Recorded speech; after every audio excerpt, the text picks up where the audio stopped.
Sizinlə birlikdə hazırlaşaq. Əzizlərim, bugün Real Techniques fırça setini sınayacağıq həmçinin. Tonal krem fırçasından başlamaq istəyirəm. Mən bunları dünən yudum və qurutdum. Təzə olsa belə yuyulmalıdır. Çünki hardan gəldiyini bilmirsən, yəni təmizlik baxımından. Manikürə getmirəm bu aralar. Çünki dırnaqlarımı ən son sökəndən sonra zədələndiklərini gördüm və hal-hazırda sağalmalarını gözləyirəm. Məncə çox qəşəng yayır.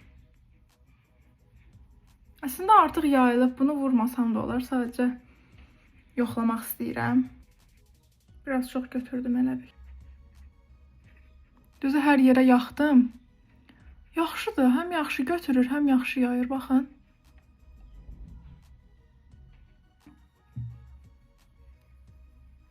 Bilirsiniz nəyini bəyəndim? Yanağımda qalır əndi, yəni silib süpürüb aparmır. Onu çox bəyəndim. Bir fırçamız daha qalıb, o da toz pudra üçündür.